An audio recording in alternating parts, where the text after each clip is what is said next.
The monster drools blood as it growls, while someone pleads, "Please?" A boy trapped by insect-like limbs begs, "Just kill me." A bloodied boy says, "Let me be the one to die," as his tear drops. A group stands before a giant door, and someone warns, "Hyunchin, think this through." One guy confidently says, "If we clear the hidden dungeon and stay quiet, we're golden," and agrees, "I'm in."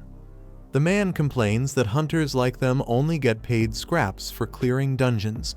He decides that they should clear the dungeon themselves. The girl nervously suggests maybe they shouldn't go. She warns it could be dangerous, but he firmly calls her name, Choi. He urges her not to back out, asking why she's the only one hesitating when everyone else agreed. The girl, feeling pressured, says she fears another bug attack like last time.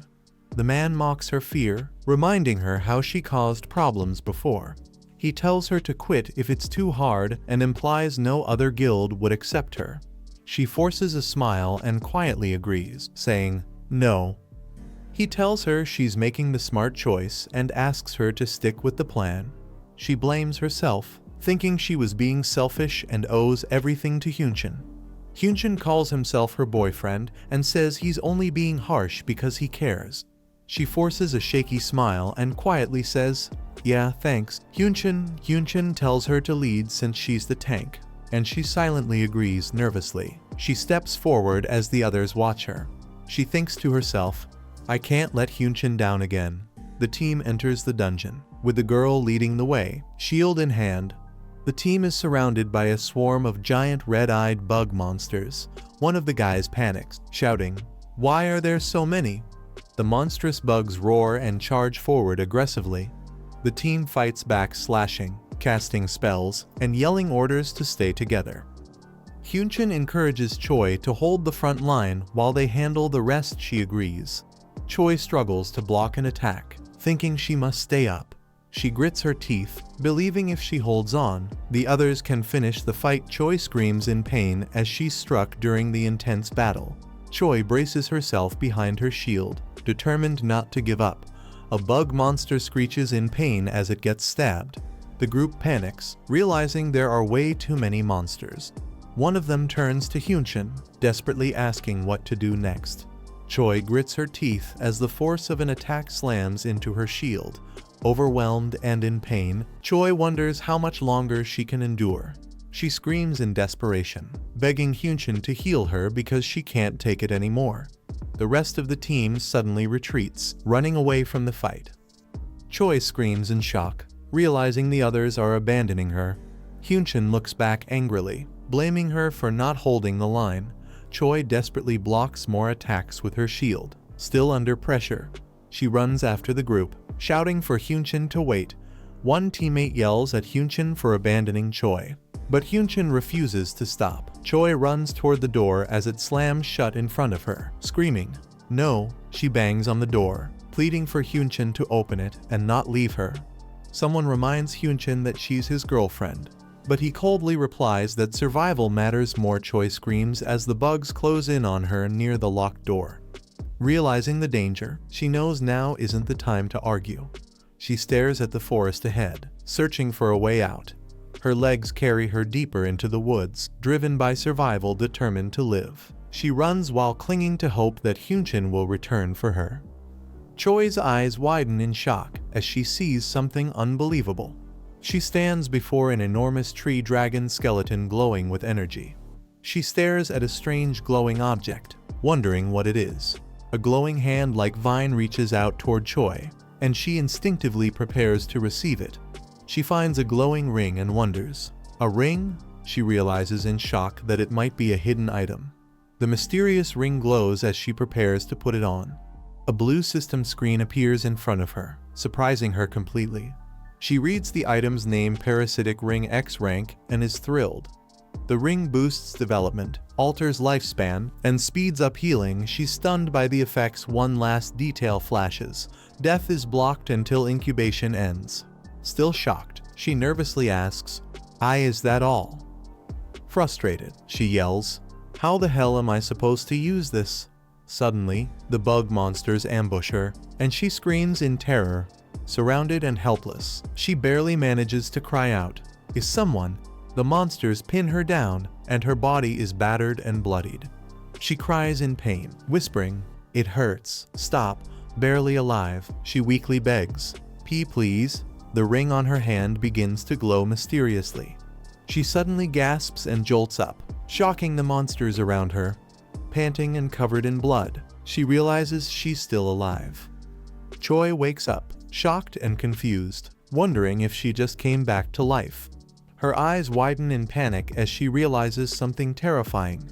Choi stands frozen as giant praying mantises surround her terrified. Choi screams and runs for her life. Choi is slashed and screams in agony as blood gushes from her wound.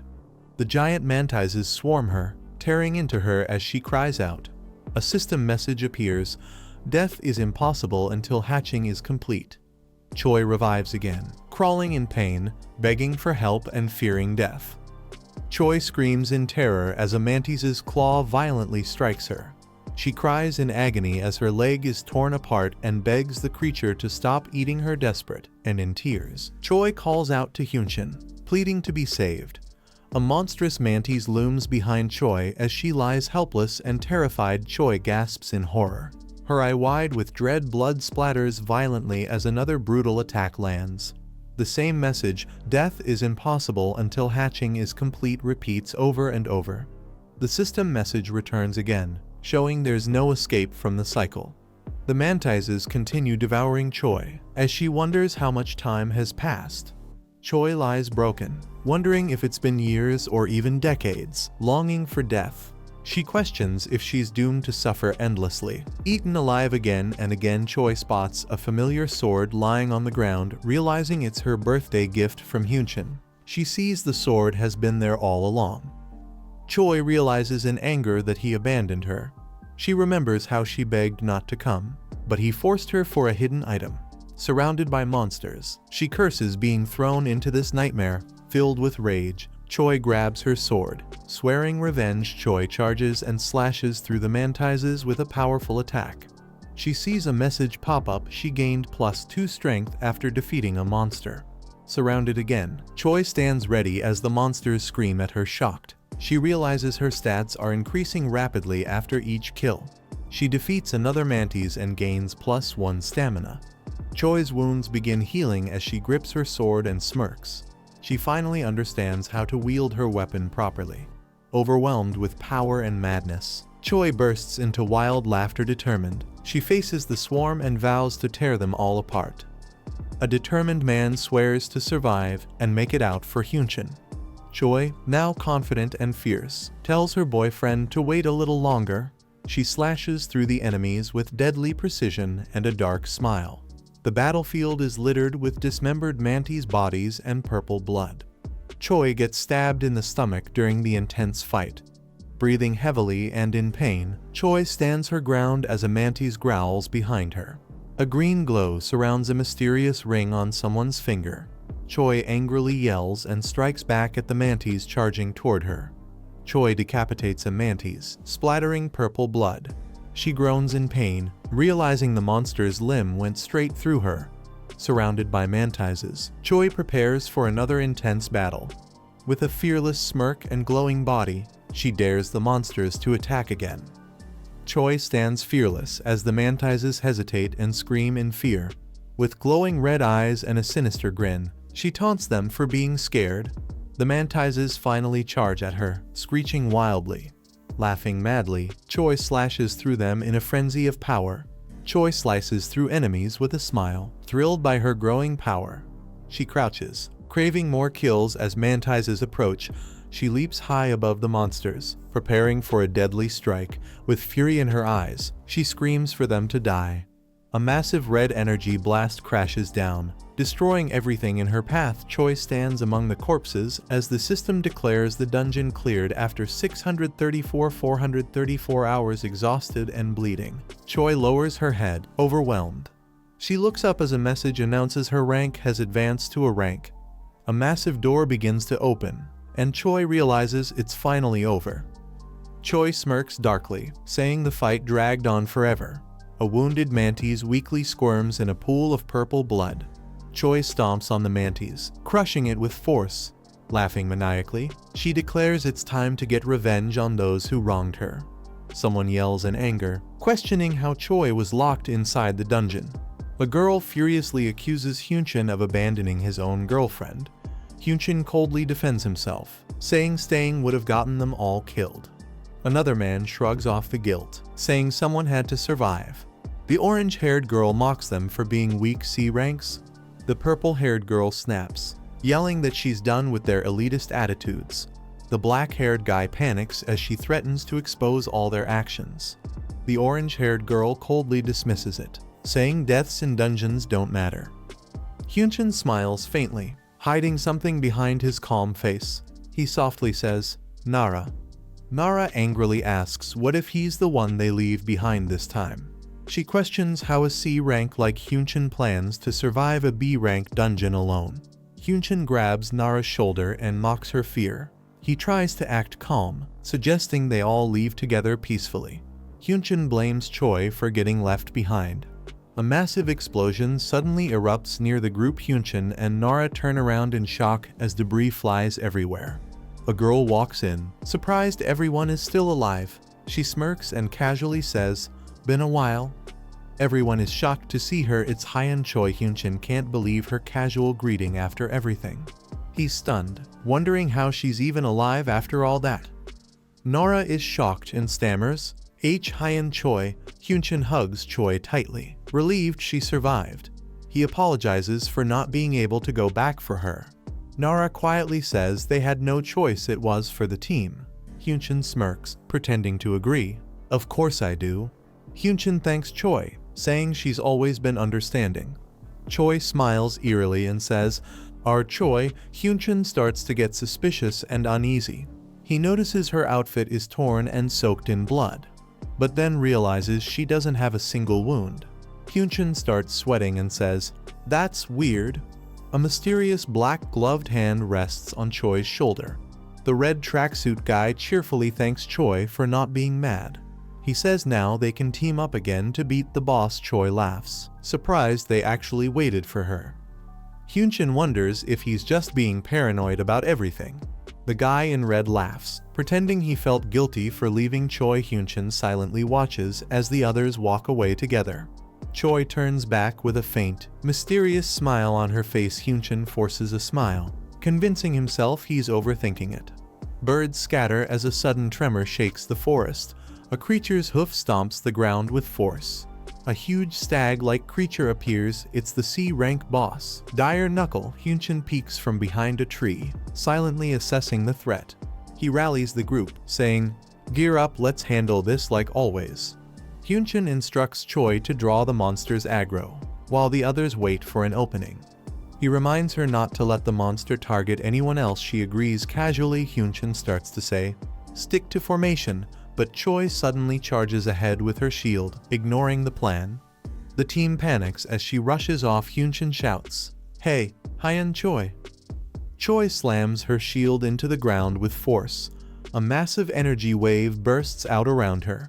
The shockwave blasts through the surrounding forest. The monster's eye flashes, locking onto her. The Dire Knuckle roars in rage. Now fully aggroed, Hyunchin and the red tracksuit guy panic as Choi draws too much attention. Hyunchin yells for everyone to fall in behind Choi quickly. The Dire Knuckle charges straight at Choi with full force. The team rushes in confident they've handled worse than a B-rank boss. Choi braces herself as the monster's huge hooves come crashing down. Hyunchin confidently says they'll be fine if Choi tanks like usual. But suddenly, Choi gets launched high into the air. Hyunchin looks up, stunned and confused. They watch in disbelief as Choi seems to flee mid-battle. The red tracksuit guy gets angry. "If she's just gonna dodge everything." Red tracksuit guy panics and yells.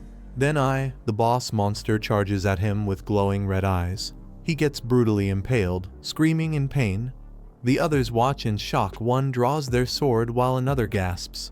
Hyunchin is frozen in horror at what just happened. Choi dives from above, smashing her shield straight into the monster's head. She smirks, standing over her bloodied teammate. "Bet that stung." Laughing, she claims she dodged by accident because she got scared. Hyunchin, trembling and sweating, says, "You guys get it, right? Hyeon Choi climbs onto the monster's back at full speed. She boldly straddles its head, staring down with zero fear. The monster charges wildly, sending others flying in chaos. Hyunchin screams, "Hyeon Choi, have you lost it? What are you doing?" Choi smirks. "What does it look like I'm doing?" Hyunchin yells at Choi to stop and come down from the beast. Choi smirks with glowing eyes, mocking his words. A man is brutally impaled, showing the situation is deadly serious. Hyunchin and others are left speechless and stunned. Choi grabs the beast's fur, ready to charge. Choi challenges them with a chilling smile, ready for a showdown. The beast roars fiercely as it leaps forward with Choi on its back. The beast slams the ground, scattering the group in fear. The group catches their breath after narrowly escaping the attack. She looks around anxiously, unsure of what to do next. Hyunchin assigns roles healing, tanking, and backup for the fight. She panics, admitting she's never faced a boss as a tank before. Hyunchin yells in frustration, warning that they'll all die if they hesitate. Hyunchin takes charge, telling the group to follow his lead or die. Hyunchin stays focused and reassures them he'll support from behind. The team prepares to fight as Hyunchin declares they'll survive this. Choi coldly asks if they're done talking, ready to continue the fight. The team braces for battle, weapons drawn and magic activated. Choi charges on the beast, surprising everyone with her strength. The beast barrels toward them at full speed, shaking the ground. Hyunchin screams at Choi to stop her reckless assault. The orange-haired girl screams and charges forward with both swords. A magical barrier activates as she blocks the beast's powerful attack. Hyunchin watches in shock and relief. She actually blocked the hit. Despite blocking, the girl is violently thrown and badly wounded. She lies bleeding on the ground as the others gasp and rush over. Hyunchin looks stunned and breathless after the brutal clash. Choi is confused and frustrated by how powerful the beast is. A scan reveals the beast's shocking rank stats far stronger than expected. Choi is alarmed to learn the beast isn't C rank, but actually a rank. The scan shows the beast has a mysterious divine blessing active. Choi wonders if the power boost is from a hidden item like the parasitic ring. Frustrated but determined, Hyunchin rushes in to end the fight. Hyunchin gets struck mid-charge and sent flying. Choi, atop the beast, watches Hyunchin struggle to stand. Wounded but calm, Hyunchin calls out to Choi. Choi responds coldly, curious about what he has to say. Hyunchin suspects Choi found a powerful hidden item in a secret dungeon. Standing before the beast, Hyunchin feels how much Choi has changed. Hyunchin softly apologizes to Choi, acknowledging the situation. Hyunchin kneels, worn out, showing sincerity and vulnerability. Choi looks down at him, puzzled by his sudden apology. Hyunchin starts apologizing, but Choi keeps pressing him with "and." He admits his mistakes one by one as Choi demands more. Hyunchin breaks down, saying everything he did was wrong. Choi tells Hyunchin he still doesn't understand why she's truly mad. Choi quietly says it all comes down to one single thing. Hyunchin smiles and gently asks Choi to tell him what he did wrong. Choi's expression turns dark. She says the real problem is Hyunchin even existing. Hyunchin kneels, stunned, as a giant shadow looms over him. A brutal, sudden impact covers the screen in blood. The beast's bloody hoof slams into the ground where Hyunchin was. Choi bursts into maniacal laughter, overwhelmed by madness. Her eye sharpens with a chilling shift in focus. Choi spots the remaining survivor and casually approaches. Nora trembles in fear as Choi calls out to her coldly. Choi asks if Nara wants to live. Nora desperately begs for her life. Hyunchin tries to shut the door while Nora panics, reminding him Choi isn't back yet. Choi's red eyes gleam with a terrifying and knowing expression. Choi begins giving Nora orders. Nora quickly agrees, terrified. Choi tells Nara she was only spared because she tried to stop Hyunchin and warns her to stay human. Nara nervously agrees to follow Choi's orders without hesitation. Choi suddenly says there's one more thing, catching Nora off guard. Choi grabs her sword, warning Nara that saying the wrong thing could be fatal. The beast launches a vicious, blood-soaked attack at Choi. Choi counters the massive assault. Protecting both herself and Nara, Choi stands with a bloody sword, smiling fearlessly. Nara replies nervously, trying to be brave. The two walk together, with Choi warning Nara not to betray her. Choi reminds Nara to collect mana stones before leaving. A glowing portal opens as soldiers gather around it. Choi and Nara step out of the portal, arriving in a new world. A dungeon staff member asks what happened to the missing team. Choi casually replies that the others didn't survive. Nara nervously explains how the boss monster suddenly got stronger. Choi bursts into laughter, her back turned. Nara awkwardly claims Choi is crying, trying to cover for her.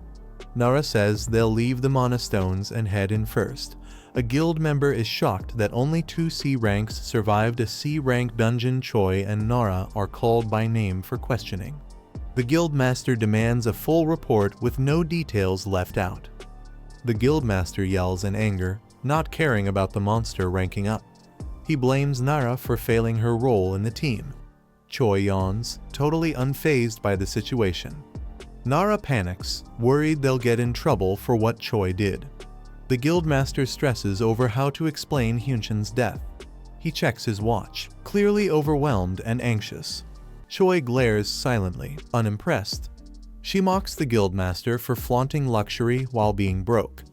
The guildmaster defends himself, listing his expensive suit and car. Choi complains they risk their lives while he enjoys wealth. The guildmaster clenches his jaw, clearly irritated and cornered. The guildmaster is confused by Choi's sudden boldness. He recalls how Choi used to stay quiet and hide behind Hyunchin. He blames Choi and Nara, telling them they'll be held responsible. He orders them to raid another dungeon immediately, ignoring protests. He shouts that they should be grateful, saying hunters are hard to find.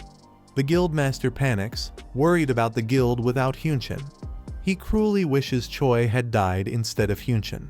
He mutters that even a C rank like Choi would have been better. He suddenly senses something and turns. Choi attacks him from behind with a powerful strike. He screams in agony, overwhelmed by fear and pain. Everyone is shocked and terrified by Choi's sudden attack. Choi laughs proudly while the guildmaster cries out in pain. She mocks him coldly as he lies injured on the ground. Choi taunts him, saying he's too cowardly to fight like they do. The guildmaster accuses Choi of losing her mind without Hyunchin. Choi mocks him, laughing at how he sounds just like his nephew. She calls his family toxic and says hurting him felt great. Choi admits she's crazy for taking Hyunchin's place in death. The guildmaster is shocked and confused by her words. Choi smirks and says she's done talking about Hyunchin. She announces she's quitting the guild, shocking the guildmaster. Choi tells him he should have treated her better. She teases him, threatening another punch. Choi pauses, ready to deliver one final message. Nara worries about the guildmaster's condition, but Choi shrugs it off. The scene shifts to a peaceful night outside. Choi playfully asks if Nara likes rock bands. Nara says he just bought the shirt from a store. Choi compliments it. Choi admits Hyunchin didn't like it, her mood turning a bit somber. Nara is shocked as Choi bluntly says Hyunchin is dead. Choi cheerfully remembers she killed him herself. She jumps on the bed, proudly shouting about it. Nara silently panics, thinking she's a total psycho. He nervously asks why she suddenly wanted to stay at his place. Choi silently hugs a pillow, looking distant. She asks Nara if she can stay over for a while. Choi says she used to live with Hyunchin and doesn't want to return there. Nara is stunned and too scared to refuse. He agrees hesitantly, and Choi cheers up instantly. Nara admits he quit the guild too. He couldn't stay after everything. He asks Choi if she has another guild lined up, but she says no. Nara asks how she'll manage expenses. Choi says she has some savings. Nara is surprised, saying Hyunchin used to brag about paying for her. Choi clarifies Hyunchin only paid the deposit. They split the rest equally. He sighs in disbelief, annoyed by someone showing off. He panics, realizing she has no plan and might never leave. He nervously asks Choi what her next steps are, hoping she has a plan. Choi blankly admits she doesn't feel like doing anything right now. Choi admits she's lost now, having already achieved all her goals. He's speechless and questions what exactly she accomplished. Choi casually reveals her goal was killing every one of them with a sweet smile. He nervously thanks her for sparing him, still unsure if he's safe. Choi bursts out laughing, clearly enjoying his terrified reaction. Choi asks if he's hungry, and he admits he's starving. He realizes they haven't eaten all day and suggests chicken or jokbal. Choi shrugs, saying anything's fine, then recalls being scolded for late-night eating. He's shocked after hearing what her ex told her. Angrily, he calls the ex a bastard and says good riddance. Choi calmly asks why he's so mad, and he fires back, "Wouldn't you be pissed?" Choi smiles warmly, touched that someone got mad for her. He brushes it off, calls the ex a lunatic, and decides to order food. Still angry, he insists on getting jokbal, and Nara excitedly agrees. Later, he peacefully falls asleep. Choi lies awake, silently thinking beside his sleeping form. Choi reflects, realizing it's been a long time since she thought about what she really wants. She decides she doesn't want to enter dungeons anymore. She doesn't want to join any more guilds either, just rest. Choi dreams of doing small jobs and living a peaceful life. Suddenly, she jolts awake, eyes wide with fear. Choi gasps awake, panting and shaken from a strange sensation. Terrified, she clutches her stomach, unsure of what just happened. Her panic grows as she senses something inside her stomach. She sits up in bed, convinced there's something inside her body. With glowing eyes, Choi wonders if this strange feeling is the real reason. Choi tries to take off the glowing ring, thinking it's safer that way. A system alert appears. It's a parasitic ring that can't be removed. She questions if it's a bound item and finds the name unsettling. Frustrated, Choi insists she doesn't care and tries to yank it off anyway. As she pulls, a surge of energy shocks her body, making her scream in pain. Choi stares at her glowing body, confused and alarmed. She wonders if the ring truly can't be removed. A system message reveals the ring regenerates the wearer and prevents death until something hatches. She remembers seeing a similar message in a dungeon and questions what's supposed to hatch. A horrifying memory flashes of a monstrous creature bursting out of someone's body.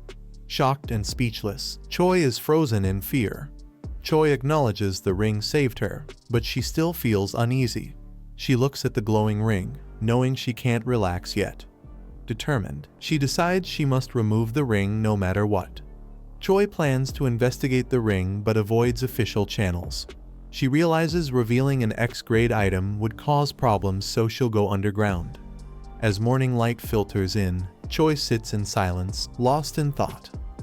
With a smirk, Choi silently promises it's not over yet.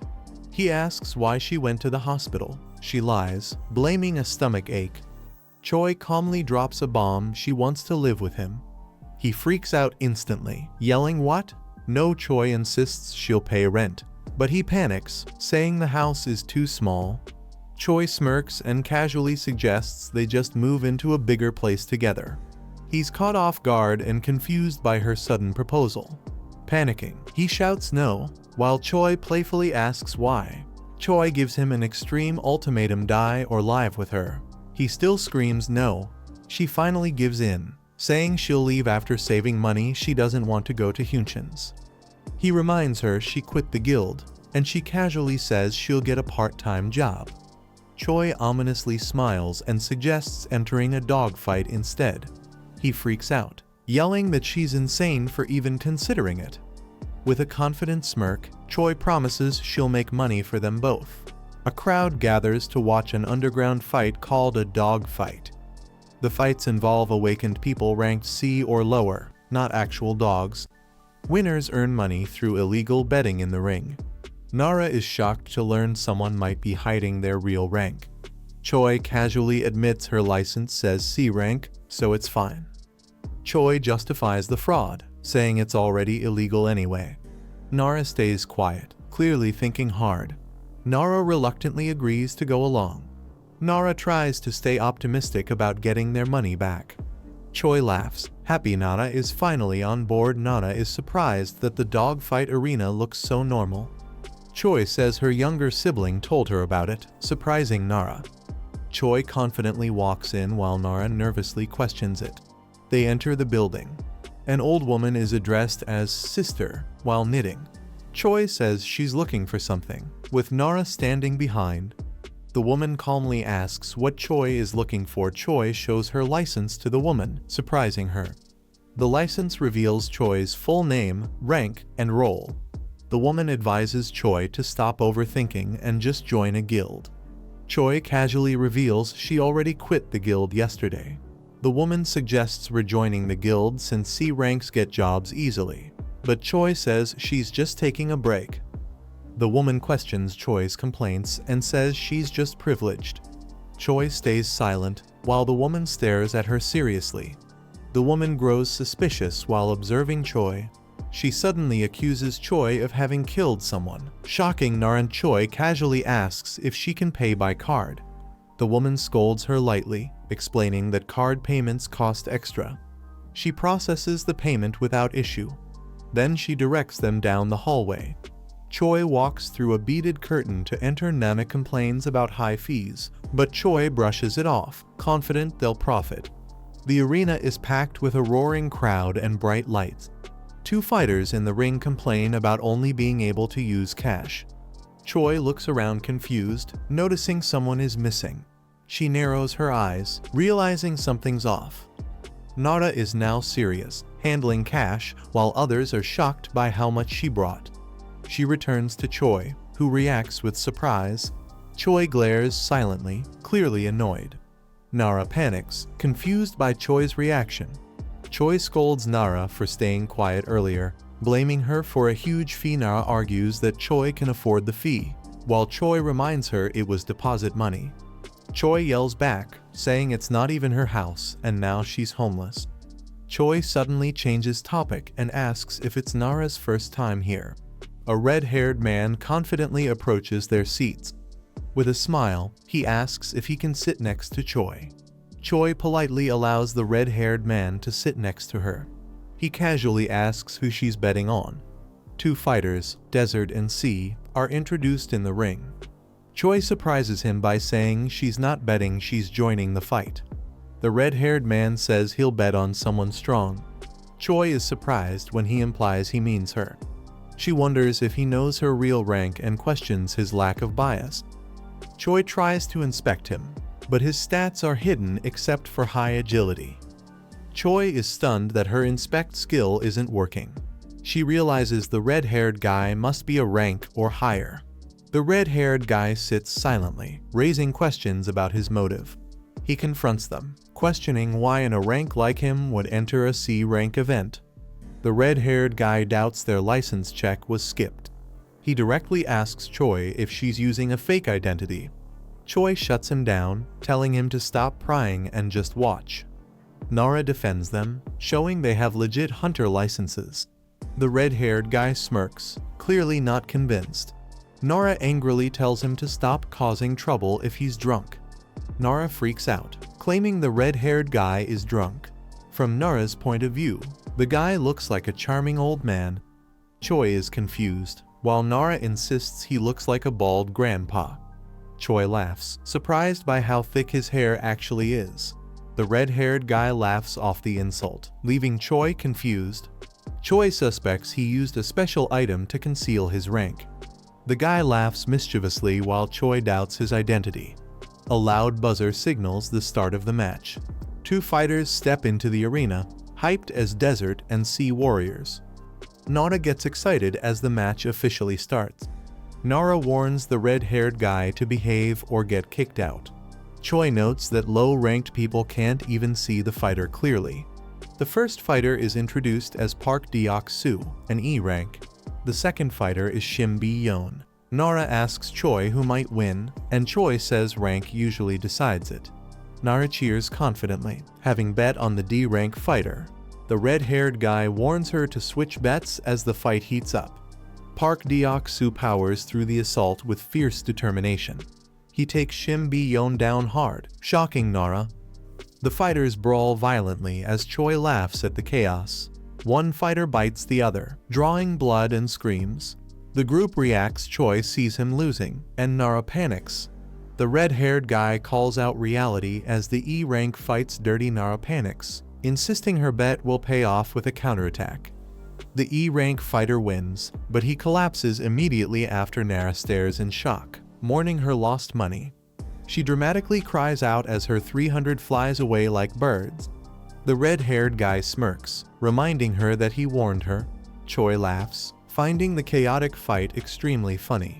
Nara grabs Choi, furious about losing after trusting her. Nara shouts about her lost money, but Choi stays silent. Choi glares with glowing red eyes, demanding an explanation. Nara freezes in fear, completely shocked by Choi's aura. Nara quickly apologizes and nervously asks when Choi will fight. Choi walks away, saying she's changed her mind about fighting. Nara yells after her, but Choi coldly warns her to be grateful. Choi starts to suspect the red-haired guy used something illegal. The red-haired guy is called out from behind. He turns around, teasing Choi for backing out and showing conscience. Choi blames him for ruining her chance to earn and demands compensation. He's shocked, telling her to use her rank properly and join a guild. Choi casually calls it a hobby and questions why he's even here. She suspects he even used illegal items just for fun. He coolly replies it's also a hobby and reminds her he ignored her scam. Choi leans close to a red-haired man, demanding access to distribution channels. He refuses. Choi smirks and asks where he got the item. The red-haired man mocks her, saying he won't reveal it and accuses her of planning something shady. Choi sighs and teases him for being so uptight. Choi and the red-haired guy turn around, shocked by a sudden noise. Police storm in, shouting, "Illegal gambling raid! Arrest them all!" The red-haired guy sighs and suggests they leave to avoid trouble. Choi grabs his arm and asks, "Go where?" He looks at her and says, "What are you doing?" She replies, "Choose." Choi smirks and says, "Take me there, or get arrested with me right now," she adds, gripping his arm. Chibai-style Choi and Nara cling to the red-haired guy, refusing to let go while he shouts in frustration. A man points at the red-haired guy, yelling to arrest him. The guy mocks back, "Officer Tilda, take this guy away, Tilda." Someone sarcastically thanks Choi, while she groans in anger, "Ugh, seriously." The scene shifts to a quiet building in the forest at sunset. A massive explosion erupts, sending flames and debris everywhere. The red-haired guy and others are caught mid-air by the blast impact. They land safely and start sprinting away from the explosion. The girl jokes about destroying buildings, but he tells her to stop talking and follow him. The red-haired guy questions her actions, asking if she plans to become a criminal. She grins and says she just wants to appraise her item and maybe buy something useful. While running, he asks her rank.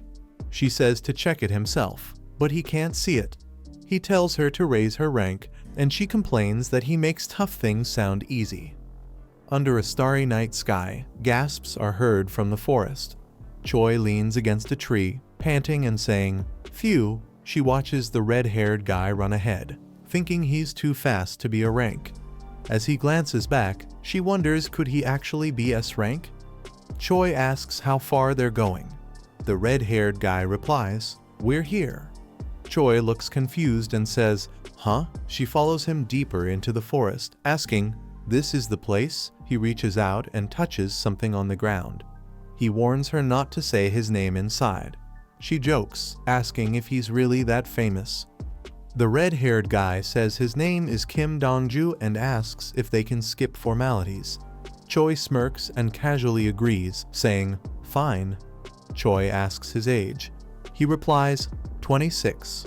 She confirms they're the same age and says, "Nice to meet you." They enter a hidden underground market. Choi is amazed there's a place like this inside a cave. A vendor comments on strange finds, wondering who digs caves like this. Kim Dongju answers, saying hunters do this kind of work. He explains many hunters here have criminal records or turn to crime after awakening. Choi asks how he knows. He says he used to hang around here. She teases him about being a former criminal. Choi says she's not a criminal and asks if he runs a guild. Kim Dongju replies that he's just part of one. She asks which one. He smirks and says, "Secret." An old appraiser examines Choi's item and says he can't sense anything it's suspicious. The appraiser looks at the ring and asks Choi where she got it. Choi says she found it in a dungeon and it's bound, she can't remove it. The appraiser is puzzled, saying it should be removable. Choi explains that's why she came all the way here. Kim Dongju asks if there's any way to remove the ring. The appraiser says it's their first time seeing such a thing. Choi stays silent. The appraiser admits they can't figure it out either. The appraiser asks to try removing it. Choi agrees. The appraiser carefully tries to pull the ring off Choi's finger. As the appraiser tries to remove the ring, Choi suddenly clutches her side in pain. The appraiser jumps back in shock, shouting, "Whoa!" Choi explains it hurts whenever someone tries to take it off. It happened last night too. The appraiser finds it strange. The appraiser says they can't appraise it, but will try to learn its name. They ask, "What's the name of the item?" Choi focuses, trying to read the item's name. She sees it just says unknown and decides not to reveal anything for now. The appraiser admits it's beyond her skills and offers the service for free. Choi quietly responds, "Is that so?" Choi stands up and says, "Then I'll be going." Choi's eyes widen as something catches her attention. She notices a golden earring on display. It's identified as a shadow earring. See, it conceals the wearer's stats, but doesn't work on those 2 ranks above. Choi holds it up, surprised, and says, "It hides my stats?"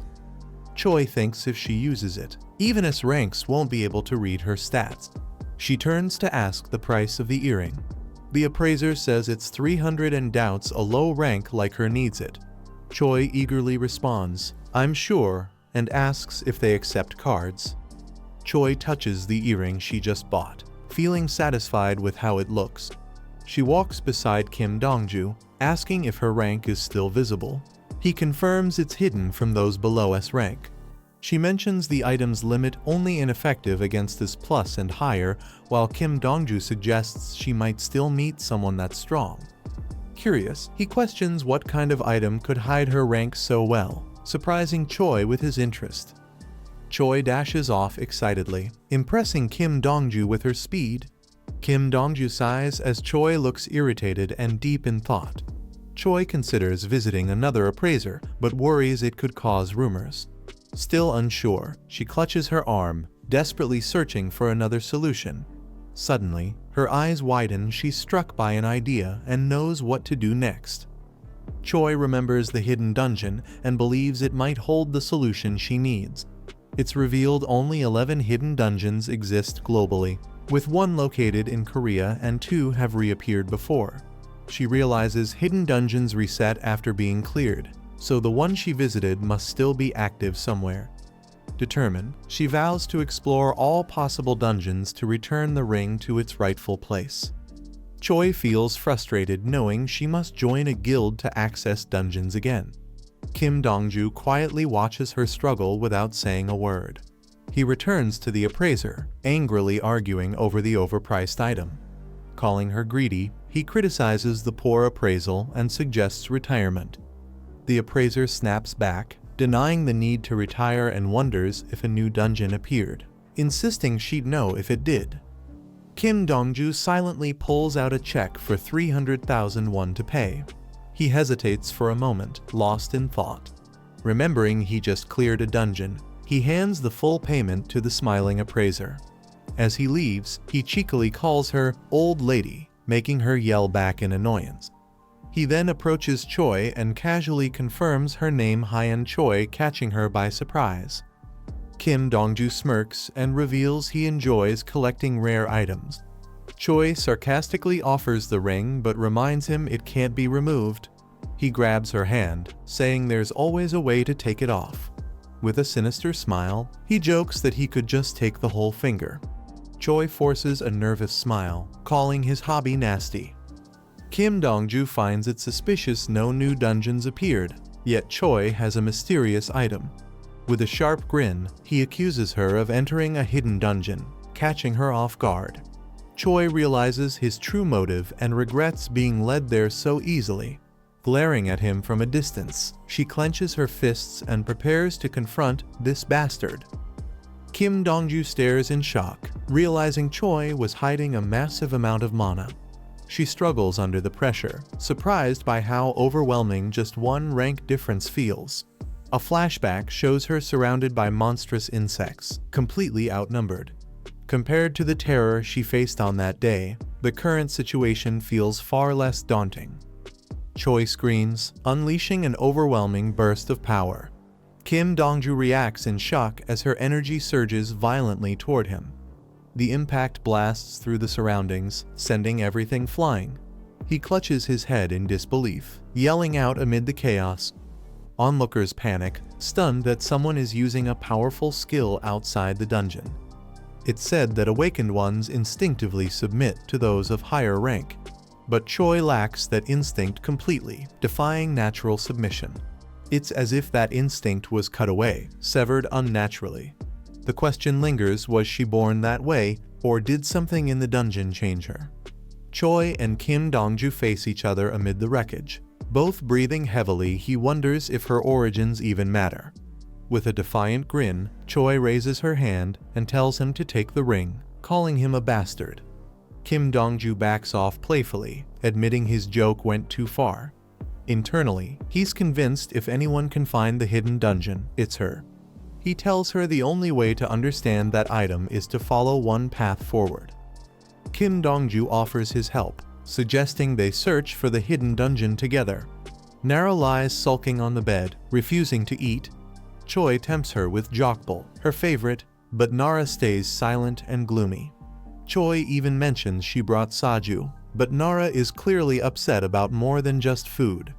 Bursting with frustration, Nara yells at Choi for abandoning her during the building collapse. As Choi defends herself, she reminds Nara that they also left her behind too. Later, Choi casually munches on jokbal and checks if Nara has calmed down. Sniffling, Nara nods and quietly agrees while eating with puffy eyes. She brings up money issues, asking Choi if she wants to start prepping for a guild job. Choi declines, saying she plans to search for the hidden dungeon again and will be coming home late. Nara freaks out, shocked by Choi's decision to go back to the hidden dungeon. Choi casually says she's going dungeon grinding, which confuses Nara more. Choi reassures her the issue is settled. Kim Dongju is helping her. Nara is stunned to hear it's the S-rank Kim Dongju. Choi finds it amusing that Nara recognizes his name now, but didn't notice him earlier when he was right beside her. Choi angrily questions Nara's story about a back alley fight, calling it unbelievable. Nara shows Choi a photo of Kim Dongju on his phone to prove his point. Choi mocks Nara, pointing out that the real Kim Dongju is clearly much younger than the man Nara mistook him for. Kim Dongju is revealed to be a member of the powerful Phyok Guild, surprising Choi and Nara. Nara slams the table in shock after hearing the unbelievable truth. He's stunned that the old man they mocked was actually legit. Choi explains the man used an item to disguise himself, leaving Nara terrified. Choi admits they talked nonsense, while Nara awkwardly apologizes over dinner. Nara feels too embarrassed to ask to join the Phyok Guild now. Nara angrily defends Phyok Guild, saying it guarantees a secure future and benefits. Phyok Guild is introduced as an elite organization founded by one of only 2 SS ranks in the world. 3 out of the current 8 S rank hunters belong to the Phyok Guild. Its immense power grants the guild influence equivalent to an entire nation. Phyok stands tall as the strongest guild in the entire world. Nara explains how tough it is to enter the guild while Choi happily enjoys her food.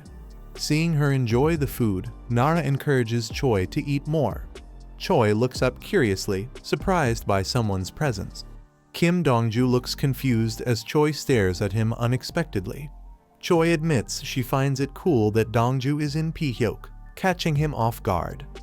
Choi is confused why Kim Dongju brought something strange before entering the dungeon. Dongju smirks and tells Choi to follow without revealing his plan. As they walk, Dongju turns back with something important to say. Dongju warns Choi that illegal dungeons are far more dangerous than she thinks. A glowing portal to the illegal dungeon appears before them. A ferocious lizard monster charges in with a loud screech. The monster is instantly crushed. It's just an F-rank regular enemy. Choi easily defeats it and mocks how weak the threat was. Kim Dongju smirks, saying only low-ranked monsters appear in most illegal dungeons, while Choi jokes about getting revenge. Kim Dongju calmly defeats a monster and explains why they search all kinds of dungeons. He mocks Choi's oversized shield, and she tells him to shut it. A large monster's claw hits the ground with force, signaling danger. A powerful lizard General E-rank boss monster appears before they even find the dungeon. Kim Dongju and Choi discuss whether to search more or defeat the boss now. Choi pauses to think, scanning the area calmly. The lizard monster growls, confused by her reaction. Without hesitation, Choi dashes forward to strike. She defeats the monster instantly, stating there's no point wasting time if the dungeon hasn't appeared. Choi decides to move on quickly, saying she doesn't have time to waste. They choose to explore another dungeon instead. Suddenly, a fierce bug-like monster screeches and attacks. Nara uses his shield to block a deadly strike from the monster. Nara struggles to hold the defense and desperately calls Hyunchin for help. A hand suddenly grabs Choi's shoulder, calling her name. A boy coldly tells Choi to die in his place during the crisis. He cruelly justifies it by reminding her of his family's financial support. He pushes her forward to sacrifice her. Choi looks back in shock, betrayed and stunned by his actions. Choi is thrown into a pit of monsters, told to earn her keep. She jolts awake from the nightmare, screaming in terror. Gasping and sweating, she recalls the intense memory. Her hands tremble, but she clenches her fist, reminding herself that death is final. Choi sits frustrated, realizing that even her dreams are haunted by that traitor. Nara sleeps peacefully while the other girl watches her in silence. Choi stays quiet but clearly holds doubts about Nara. She suspects Nara will eventually leave her too. Though she considers killing her, she decides it's not the right time. She plans to resolve something within herself before taking further steps. She looks into the fridge, determined to live without any more burdens. Choi calmly pours a drink while thinking to herself. Suddenly, Nara rushes past her in a panic, shouting that she's late. Nara hurriedly puts on her shoes for the Hwaejun Guild interview, while Choi casually watches with a drink. Nara panics over the alarm not going off, and Choi offers her a ride. Nara reminds Choi she doesn't even own a car. Nara is left shocked when a luxury car appears. Kim Dongju suddenly appears, greeting her with a smile. Nara freaks out in surprise, stunned to see Kim Dongju in person. Choi tells Nara to speak casually with Kim Dongju since they're the same age, but Nara freaks out. Nara panics internally, fearing Kim Dongju remembers something bad she did. She freezes in terror as anxiety takes over. Overwhelmed, she dramatically begs for mercy. Choi is surprised Nara fainted, while Kim Dongju finds her amusing. Kim Dongju speeds down the road in his car. Choi asks Nara where she wants to be dropped off, and Nara weakly points to a traffic light. Kim Dongju casually confirms the guild name, and Nara replies Hwaejun. Choi recalls how the guild leader returned from a hidden dungeon, which boosted the guild's success. When Choi suggests teaming up with the guild, Kim Dongju bluntly says he doesn't like them. Nara nervously tries to diffuse tension as Choi and Kim Dongju bicker over who's really cooperating. Two suited men greet them at the dungeon entrance. Kim Dongju asks about the dungeon status, and they're told it's clear to enter. Choi questions who the men are, and Kim Dongju explains they're guild members. He mocks her for assuming an illegal dungeon wouldn't have staff, while Choi playfully threatens to report him. Choi warns Kim Dongju he might get in trouble too, but he refuses to go with the Hwaejeon guild leader. Choi shrugs it off and confidently suggests they just enter and part ways afterward. Kim Dongju is caught off guard by her boldness, amusing the staff nearby. He snaps at the guild members for staring, telling them to stay outside. Still a bit irritated, he wonders why they're laughing. Regaining focus, he prepares to enter the dungeon and search again. Choi waits outside, impatient and frustrated by how long it's taking. Suddenly, a strange sensation comes from the ring on her finger. Shocked, she wonders why it's happening now.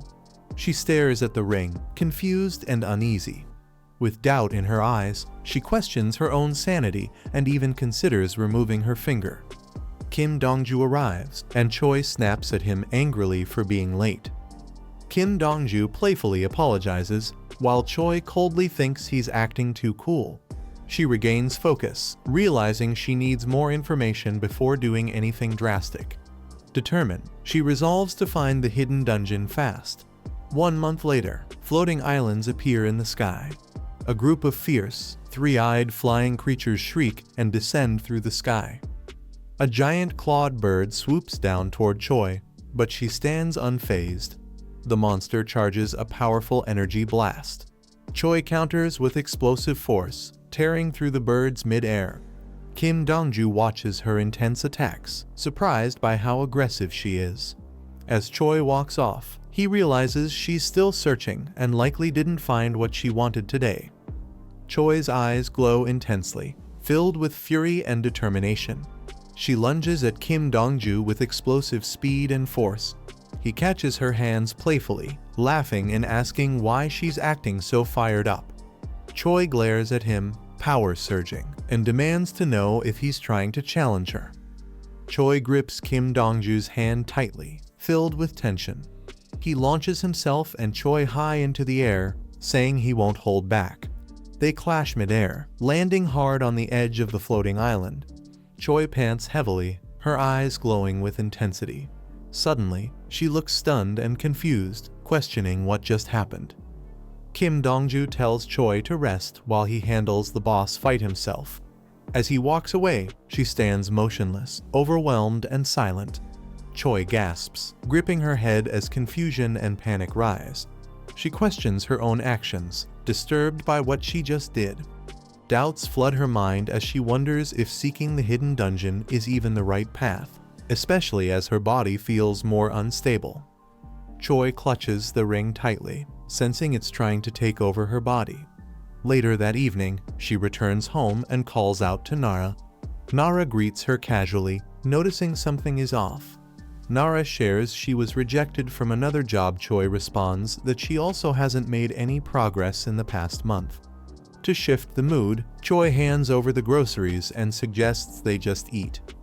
Nara looks curious as she holds up a shirt, wondering what's going on. Nara vents about struggling to find a job, blaming her weak C-rank buffer role. Still frustrated, Nara curses her fate as a buffer and plans to find a hidden dungeon tomorrow. Choi quietly admits her desire to become stronger. Choi suggests hunting monsters, but Nara complains she's not combat type. Choi bluntly says there's nothing Nara can do, leaving her stunned. Nara asks if Choi's strength came from a hidden dungeon item. Choi, feeling left out, wonders if she should join the dungeon hunt too. Choi glares coldly, expressing her hatred for her current life. Nara complains, wishing she could get stronger as easily as Choi did. Choi remembers being helplessly eaten by mantises, unable to die. Covered in blood, Choi reveals her strength came from brutal survival. Choi stares fiercely, furious that Nara judged her without knowing. With chilling intent, Choi questions if she should kill Nara right now. Nara laments being looked down on and wishes for success like other hunters. Choi questions Nara's view of her as lucky, catching her off guard. Choi mocks Nara's insensitivity while pouring a drink, clearly annoyed. Nara panics, trying to explain himself before Choi gets angrier. Choi stares sharply, demanding Nara clarify what he really meant. Nara panics and apologizes, blaming his drunken outburst. He realizes too late the weight of his words. To Choi, flashbacks show the brutal battlefield where he barely survived. Fear grips Nara as he worries Choi might actually kill him now. Nara begs Choi to ignore what he said, and realizing his mistake, Nara panics in regret. Choi sighs, thinking how little Nara understands. She tells him to finish the meal, but never say such things again. An awkward silence falls between them as they quietly eat. Choi stays silent, holding her drink with a cold expression. She calls out to Nara, grabbing his attention. Choi reveals she nearly died but found a mysterious ring. Nara assumes the ring saved her and nervously asks. Choi explains the ring isn't that powerful or convenient. She tells him the only way to grow stronger is to kill again and again.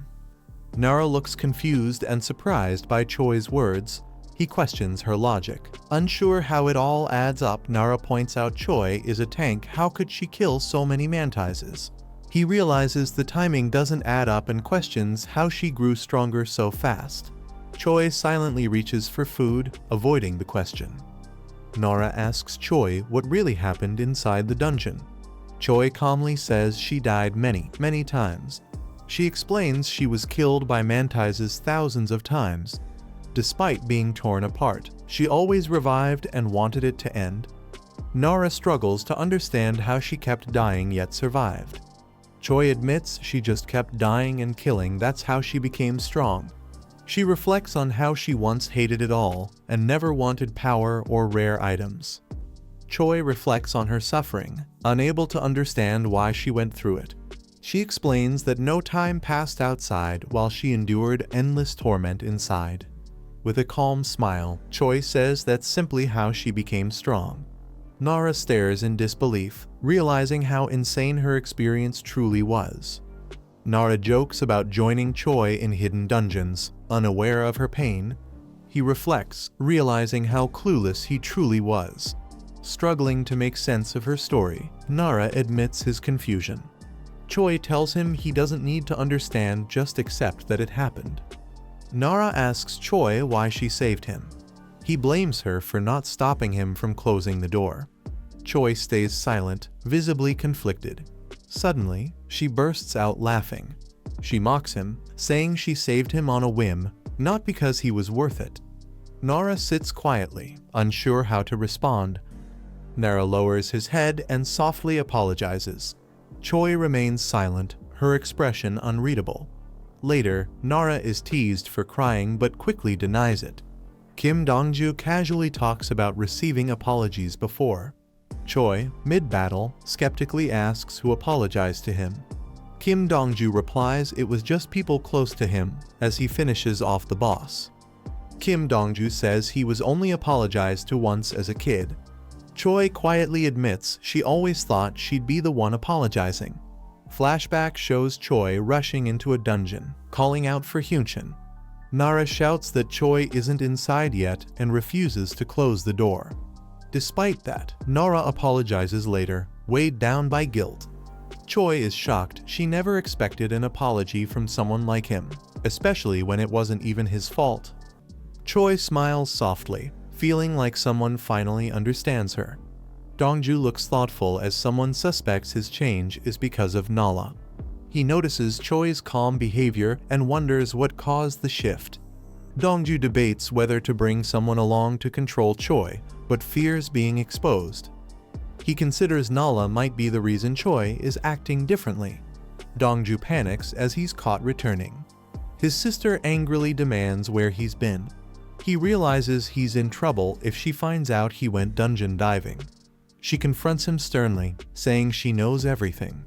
Dongju casually lies, claiming he was just visiting the black market. She firmly starts confirming the rules with him. She questions if he went dungeon hunting behind her back. Dongju nervously denies it, claiming he didn't. She misunderstands and angrily thinks he cursed at her, then punches him. Dongju shouts in pain after getting hit. His sister yells back, furious and charging at him. She dashes in, furious that he disrespected her. She punches him while scolding about guild troubles. Dongju shouts he wasn't slacking as their fists clash. She angrily questions what Dongju was doing instead of working. He nervously replies that he was dating. She's stunned and shocked by the answer. She grabs him furiously, demanding how he even got a girlfriend. He defends himself, shocked that his sister is this angry over his love life. She asks how and where he even met the girl. He explains he met her while watching underground fights. He admits she was just his type when he saw her by chance. He says he started talking to her, and now they're kind of dating. His sister sarcastically asks if the girl is even real. She then seriously questions why the girl was at the fight. He explains the girl is just a C-rank hunter, not part of any guild, and recently quit to take a break. He explains that since the girl is free, they've been spending time together and are now in a casual relationship phase. He internally apologizes, admitting he's prioritizing himself. She gets angry and tells him he's wasting time on romance. He defends himself, frustrated by her constant questioning. She yells that he's not even working, while he insists that he is working. She warns him to behave, saying the guild master is reaching his limit. He sighs and thinks maybe he should lay low for a while. He explains the real reason she's being so harsh because they don't have reliable teammates. In a flashback, a panicked leader yells at his team to stay in formation against incoming monsters. The team launches into battle, catching their enemies off guard. The red-haired guy rushes ahead, claiming the monster for himself. His sister lands a devastating strike, blood splattering everywhere. She smirks confidently and mocks him, saying, "Think again." Normally, teams follow the leader in dungeons, but the siblings just treat it like a rivalry. A spiky monster charges down, surprising everyone. The red-haired guy complains about his weak weapon while dodging. The sister laughs as he struggles, clearly enjoying the chaos.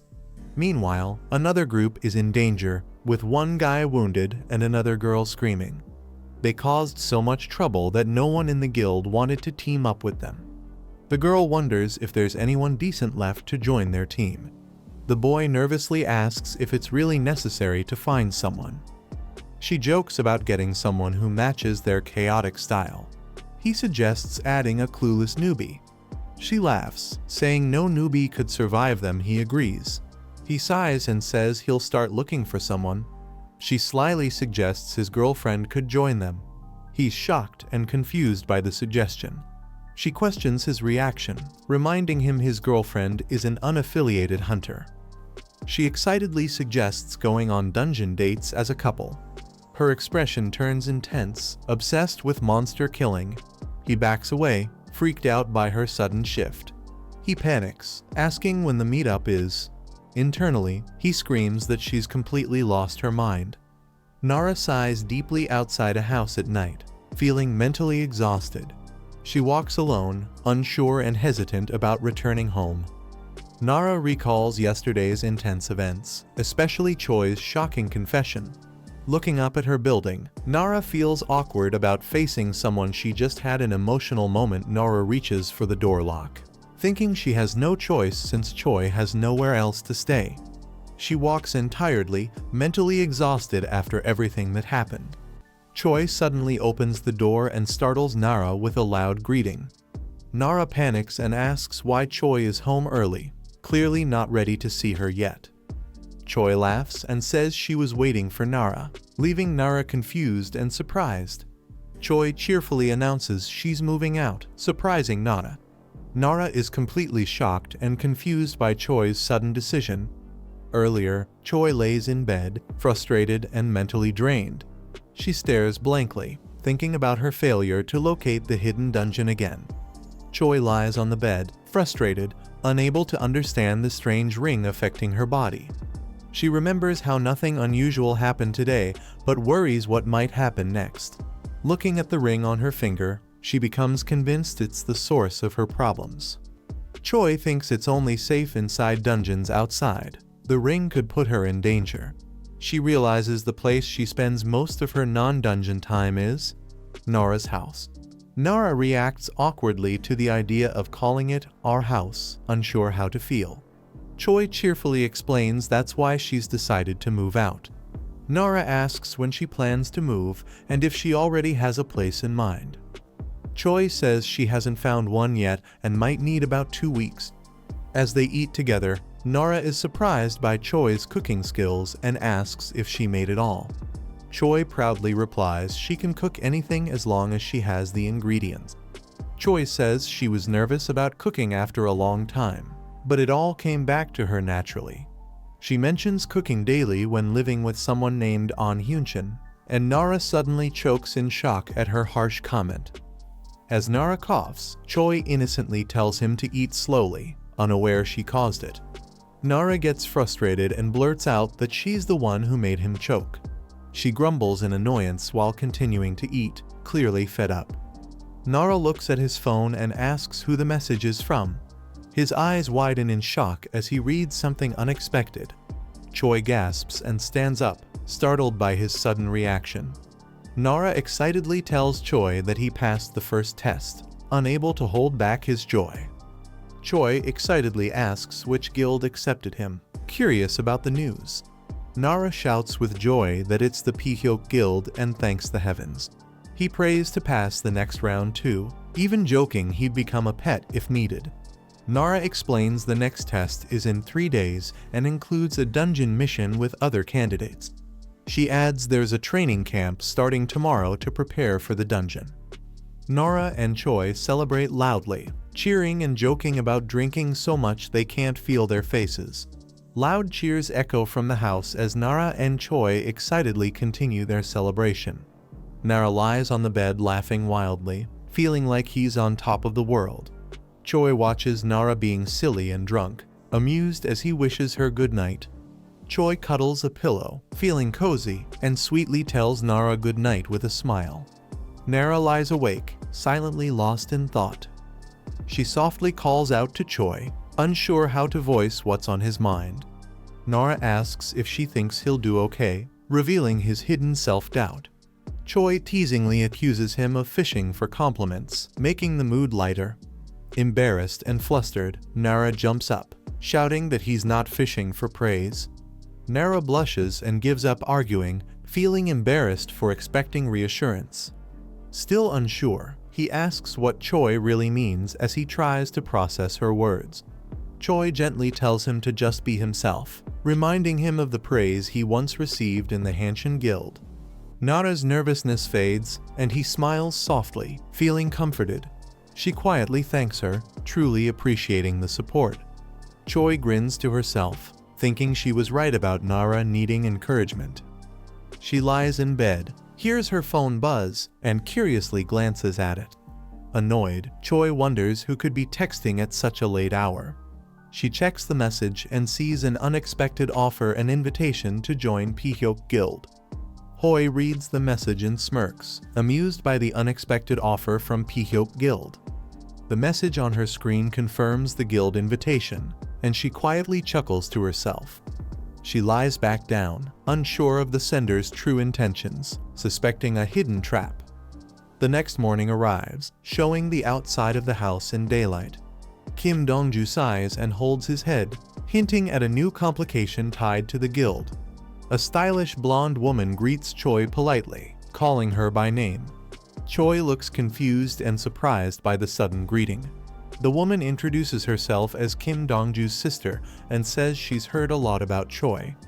Choi is suspicious, wondering why Dongju spoke about her and why his sister is suddenly here. Kim Dongju looks uneasy, silently questioning what his sister is up to. She casually denies any strange sibling feelings and says she came to meet Choi in person.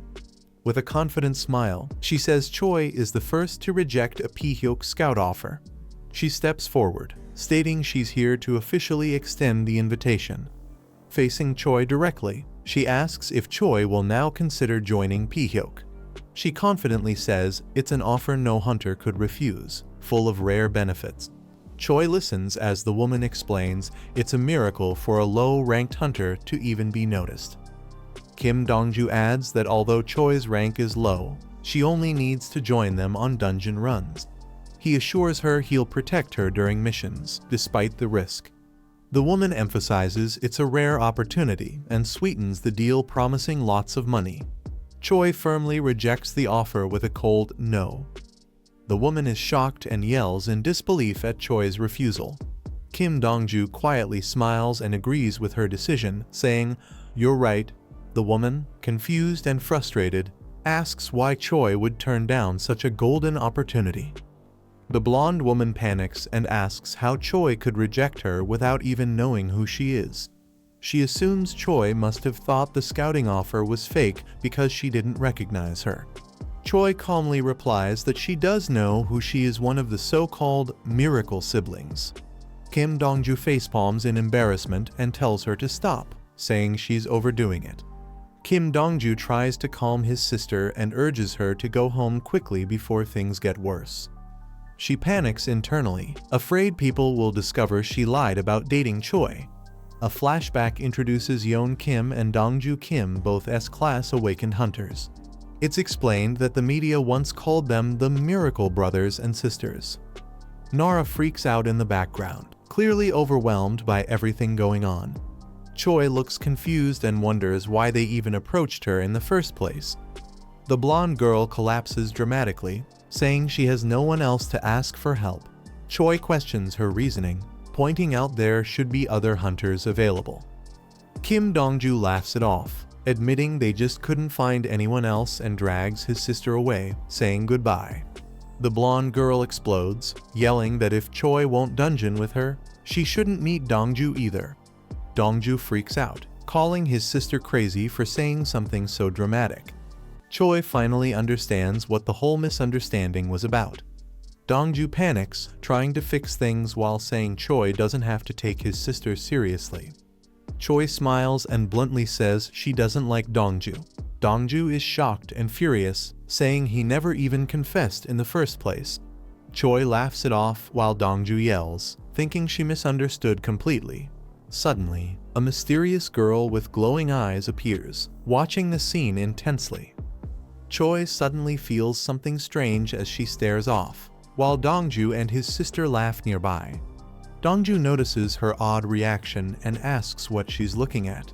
Choi, alarmed, asks if he doesn't feel the same strange presence. Her eyes widen in shock as something terrifying catches her attention. A glowing, violent rift bursts open behind the group, catching everyone off guard. Choi shouts for them to look behind just as the energy intensifies. The trio sees the danger above them and realizes they need to escape immediately. As they run, Dong-ju asks how Choi sensed it, but she yells back for him to just keep running. The energy tears through the building, warping the area with destructive force. The rift fully erupts, unleashing chaos as debris and energy fly everywhere. Glass shatters as the explosive energy continues tearing everything apart. The rift expands rapidly, devouring parts of the building with intense force. Choi, Dong-ju, and his sister flee at full speed as debris flies past them. Choi shouts that the rift is consuming everything around it. Dong-ju smiles and says if they'd delayed even a little, they would have lost everything. Choi looks shocked as she realizes something strange about the portal. She stares at the massive swirling rift, recognizing its power. Police hold the crowd back, warning that the portal is too dangerous to approach. Dong-ju and Choi walk through the wreckage, frustrated by how every dungeon overwhelms them lately.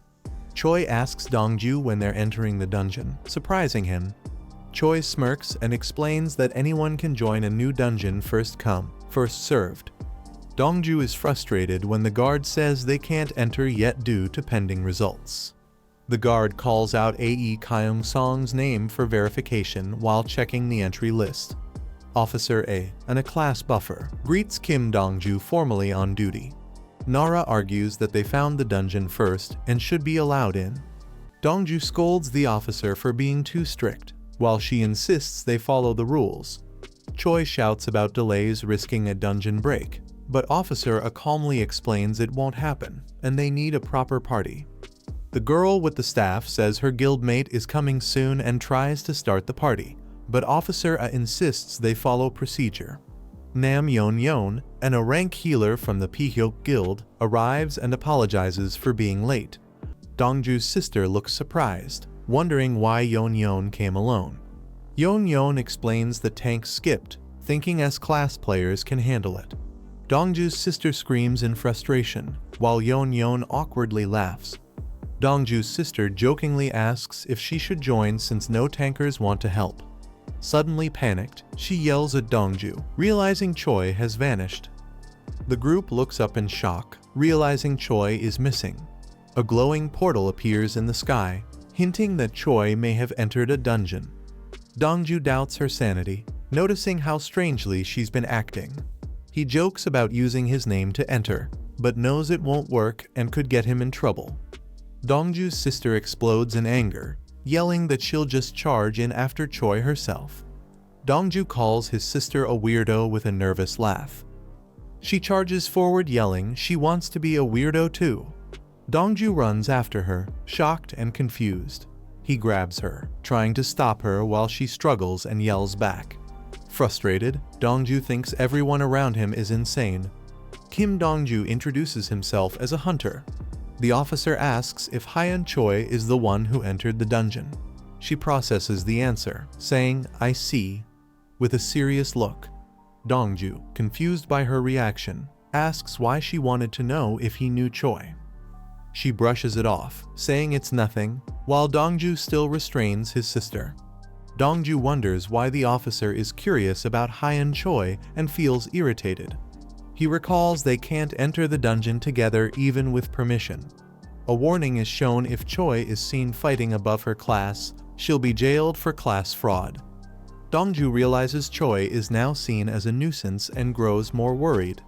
A staff member announces that the dungeon forensic results have arrived. They confirm the dungeon is currently rated B. Dongju's sister eagerly asks to enter.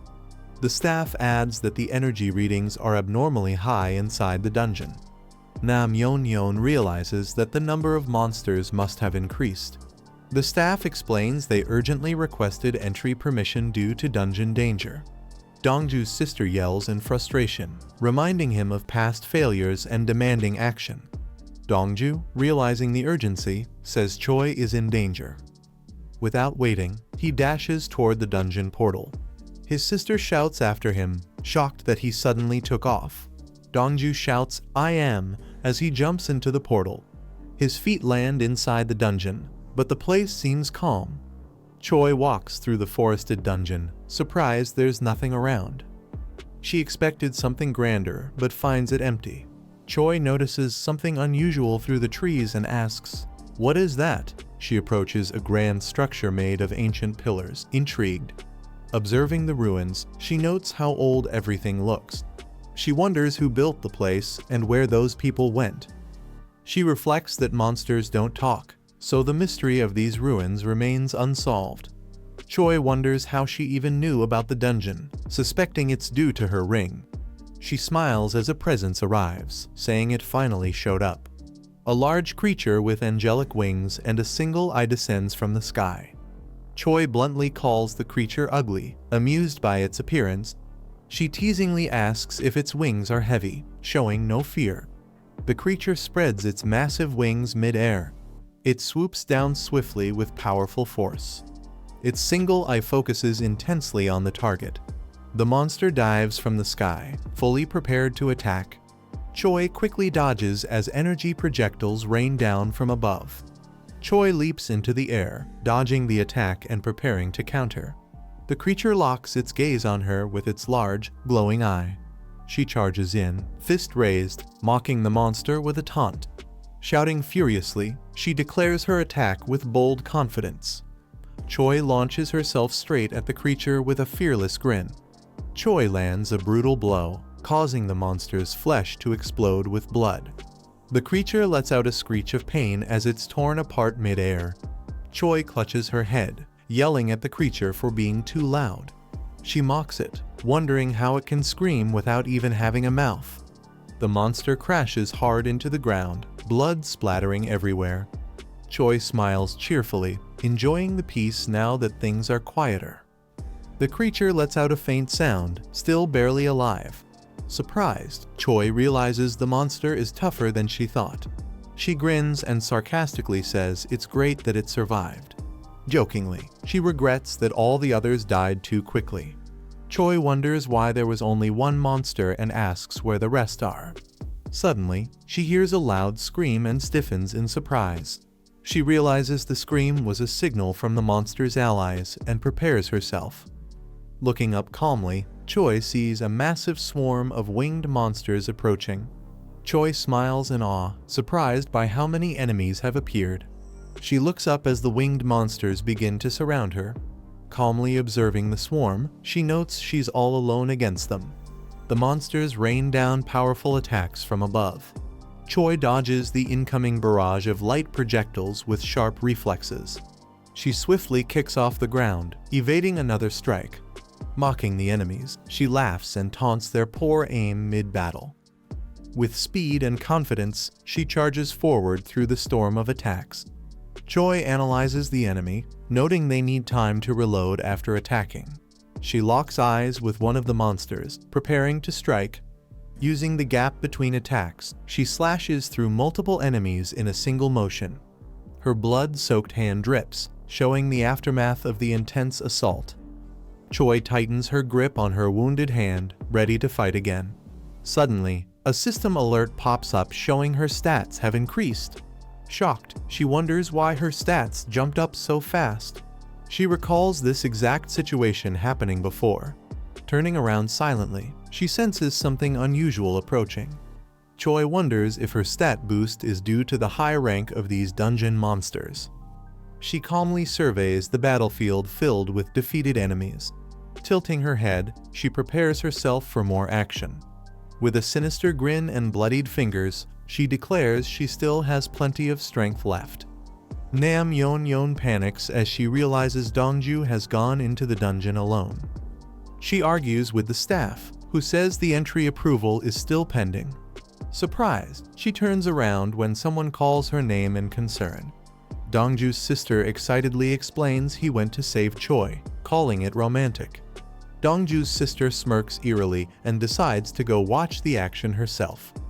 She dashes toward the portal, laughing excitedly about the fun ahead. The officer yells at Yeon for trying to enter, while she quickly apologizes. Running off, Dongju's sister jokes about blaming Dongju if the guild leader scolds her. Choi raises her hand swiftly, ready to strike again. She slices through an enemy midair, triggering another stat increase. As she moves fluidly through battle, multiple stat notifications appear. With blood flying and a wide grin, she relishes the chaos. Choi smiles wildly, thinking she hasn't felt this alive in a long time. Choi stands above a field of fallen enemies, sensing something inside her building up. With a dark expression, she urges herself to continue. Her intense gaze sharpens. She knows it's still not enough. Facing a new winged enemy, she decides she needs to kill even more. Choi charges upward with intense speed, aiming straight for the enemy. She lands firmly on the creature's back, glowing energy surrounding her step. She thinks to herself that she needs more power so that something hidden within her can finally awaken. She tightly grips the monster, preparing for a devastating attack. Choi crouches atop the winged monster, asking if it's the last one. Still unsatisfied, she questions if there are any more enemies to fight. The creature cries out as she drives her blade into its back. Its feathers erupt with energy and pain as it lets out a shriek. Choi encourages the monster to cry louder, enjoying the chaos. She stabs the monster again, mocking it to call for help. The monster flails in agony while Choi observes calmly. With a casual gesture, she calls out, "Status window." Choi checks her stats and finds them lower than expected. She wonders if it's due to fewer enemies present. Her expression sharpens as she notices something. She realizes many enemies still remain. With a calm step, she prepares to fight again. Choi shouts and dashes forward with excitement. She speeds down a narrow corridor. Suddenly, she hears something unusual. She looks up as massive debris begins to fall. Massive stone spikes launch toward the sky. The spikes target the flying monsters above. A direct hit pierces through one creature's eye. Choi watches as multiple enemies explode mid-air. Choi looks up in shock as her summoned monsters fall. She shouts at the newcomer, demanding to know who interrupted her. Recognizing him, she yells his name, Kim Donju. Donju casually walks up, calling her mess noisy. Choi screams at him in frustration. Donju warns Hyeon Choi that revealing she's not a C rank could land her in jail. Shocked, he realizes she's actually a B rank, and Choi admits she didn't know. Donju sighs in frustration, saying he'd have more luck reasoning with a kid. He tells her to let him handle things since he saved her when she revealed herself. Choi questions his reason for doing so. They talk about avoiding a persistent policeman by pretending to be weak. Donju tells her to fake being a C rank until she's captured, which will take a few days. Donju is distracted by an upcoming test and wants to support Pa Hyuk. Donju hands her a drink and a tissue, teasing that Pa Hyuk is better than her. Donju asks if Choi did anything wrong since someone named Song Ae Kyan inquired about her. Choi casually denies it, saying it was self-defense, though Donju's suspicious. Choi reveals her boyfriend abandoned her in a den full of monsters. Smiling, she admits she got her revenge. Choi proudly claims she killed everyone else in the dungeon, leaving only herself. Donju panics, congratulates her in disbelief, then furiously denies liking her. Choi sulks, accusing him of lying, while Donju yells he's just pretending to search for a hidden dungeon to avoid his sister. Meanwhile, Dongju's sister overhears their conversation and grows suspicious. Suddenly, Dongju's sister attacks without warning, aiming directly at Donju. Choi quickly tries to retreat as debris flies from the explosive impact. Dongju's sister looks furious, his expression shadowed in rage. With overwhelming force, he slams Dongju's head into the ground, cracking the stone beneath them. Donju is pinned to the ground, grimacing as his head is pressed down with force.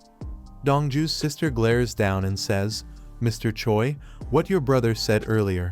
His eyes burn with fury as he demands, "Can you explain?" This is the end of the video.